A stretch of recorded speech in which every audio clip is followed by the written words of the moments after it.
This may be a hard pill to swallow, but sometimes the monster is you. Sometimes the monster is me. Sit with that for a moment. Sometimes the monster is you, and sometimes the monster is me. Remember, take out your own plank in your eye before picking at someone else's splinter in their eye. Usually when we try to judge someone else, usually we're guilty of the exact same thing. And sometimes even worse. And we're so good at judging. Oh gosh, I'm really good at judging. Like I should get an award.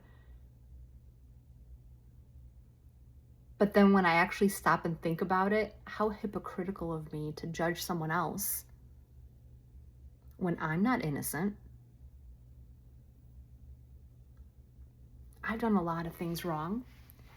So how dare you judge someone else for being the monster? Let's look at ourselves here. Let's look at ourselves in the spirit of making things easier, in the spirit of aligning with source so everything else flows, in the spirit of reconnecting with our original design, because the kingdom of God is right here, okay? In that spirit, we absolutely must address the fact that sometimes we are the monster, whether it's intentional or whether it's unintentional. It happens. It just happens because life is life. Life is life. So this is what I have found that has helped me in that regard. Similar to another video that I did where I say you have to love the monster, right? Love that other person because their original design is different from their reactions and their circumstances. The same is with you. You, right there. You are perfect and beautiful and extraordinary. And if no one's ever told you that, or if you don't hear it enough, I am telling you, you are perfect just the way you are. And in order for us to change so that we can be the change that we want others to be, we have to love the monster that we are sometimes. And the only way to approach it is not to demean ourselves and make ourselves feel bad and punish ourselves in numerous ways, because that only creates more resentment, right? That doesn't create alignment, that pushes you away from alignment. That's what society teaches us that we have to do, but we got to flip the script right now. Right now. We must love ourselves, because if we can't love ourselves, how can we expect others to love ourselves? Okay? And if there's a little monster inside or a huge monster inside us, what is it that triggers us? And the only thing we can do is love ourselves and who we are, and even love those monster-ish responses, because love conquers evil.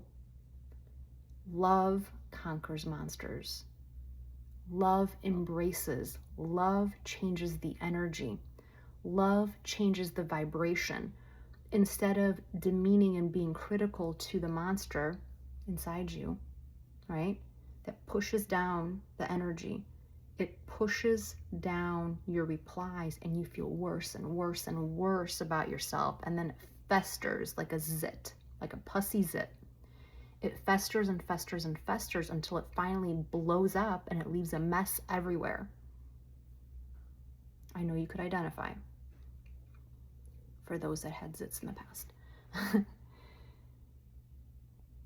It festers and festers and then just blows up. And that's not good for anybody. Because once it blows up, unless you clean the wound, it's going to get infected and it's going to blow up again and again and again. So the approach is not to repress. The approach is not to demean and make yourself feel like a horrible human being that ever existed. Approach yourself with love. Take a deep breath. Take a deep breath. And look at your own reaction from the 30,000 foot view. You can't see clearly when you're in the circumstance. So how do you extract yourself from the circumstance so you can actually see in what is triggering you? What needs the healing? And when you treat yourself with that love and with that respect, eventually that monster-ish reaction is going to go away, because now it doesn't control you. You have identified whatever reaction it is, and now you have the power back in your hands. And now you have the control, and you, my loves, can be anything you want to be, and you have the power. You have the power in your hands to make a change right now. I love you, and I hope you're living life wealthier.